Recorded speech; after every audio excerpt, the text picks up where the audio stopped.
मूजी बाद च बना लें, अगे हो जा। अस्सलामुअलैकुम टू एवरीवन। आज का व्लॉग इस मास्क के साथ ही, क्योंकि यहाँ सारी स्वेलिंग हुई थी तो मैंने इसलिए आज मास्क पहन लिया। तो सारा व्लॉग आज मास्क के साथ ही। तो मैंने कैमरा उठा लिया। पहले इरादा था कि वीडियो ना बनाऊँ, फिर मैंने कहा चलो कोई दिक्कत वाली बात नहीं है, चलो कैमरा उठाते हैं, व्लॉग बनाते हैं, मास्क पहन लेते हैं। तो मैंने मास्क पहना और कैमरा उठा के वीडियो बनाने लग गया। इस टाइम मैं खड़ा हूँ डेरे। तो सुबह 7 बजे का टाइम है। अभी दूध धोना है, वो गाय खड़ी है, उसका दूध धोना है और उसके बाद और काम करने हैं। फिर आपको साथ लेके चलेंगे। डेरे के कामों से फ़ारग होने के बाद मैं हो गया जी बिल्कुल फ्री। तो मोटरसाइकिल उठाया और अपने घर की तरफ रवाना हो गया। सड़क से होता कुछ यूँ अपने मोहल्ले की तरफ इंटर हो गया। तो इंटर होने के बाद फिर कुछ यूँ तमाशा लगा हुआ था।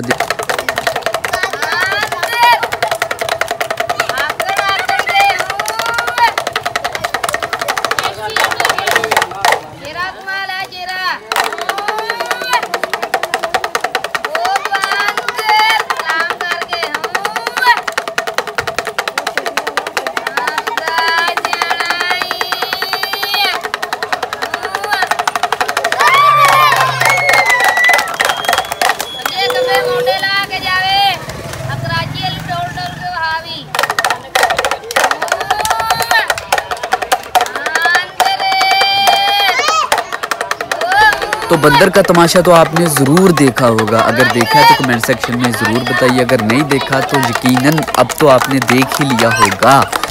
तो आइए आपको आगे लेके चलते हैं। आगे थी दही की लस्सी और साथ में बंद। इतना मज़ेदार किस्म का नाश्ता था कि क्या बताऊं। तो मैं सारे का सारा बंद खा गया और लस्सी भी पी गया।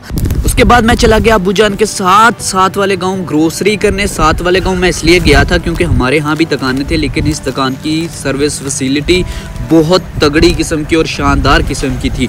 तो अब्बू को यहाँ से ग्रोसरी करना बहुत अच्छा लगता था। फिर हम यहाँ गए और यहाँ से चीज़ें ख़रीदी। ये कुछ लिस्ट थी और ये मेरे अब्बू जान थे। और उसके बाद हमारा सामान हो गया पैक और उसामा भाई का हमने शुक्रिया अदा किया और उसामा भाई भी खुश हो गए। उसके बाद जी हम मार्ट में पहुँच गए। जो चीज़ें हमारी रह गई थी, यानी कि जो चीज़ें हमें नहीं मिली थी ना, वो लेने के लिए हम मार्ट में पहुँच गए। मेरे हाथ में कुछ लिस्ट थी और जैसे मैं मार्ट के अंदर इंटर हुआ तो बहुत अच्छे तरीके से चीज़ें अरेंज की हुई थी। और इस मार्ट का एक और बेनिफिट था कि हर चीज़ के पीछे सेल्स टैक्स नहीं देना पड़ता था। और दूसरा बेनिफिट ये था कि हर चीज़ की कीमत बहुत कम थी। तो जैसा कि आप लोग जानते हैं कि बड़े मार्ट और स्टोर्स के अंदर तो सेल्स टैक्स देना ही देना पड़ता है। तो मैं इस मार्ट में आया था कुछ पाउडर लेने और कुछ सेंस लेने। तो मैंने भाई को कहा कि निकाल दें और फाइनली उन्होंने मुझे सारी चीज़ें दे दी। और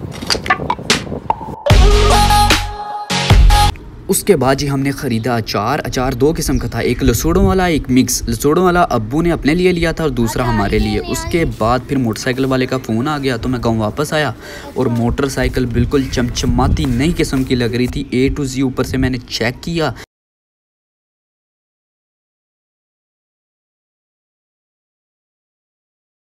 और इरफान भाई जो कि मेरे बाइक मैकेनिक थे, उनके भाई आए हुए थे देने। तो मैंने उनको इसकी रकम अदा की और जो पुरानी मोटरसाइकिल थी वो उनको दी और उनका शुक्रिया अदा किया। उसके बाद वो चले गए जी वापस।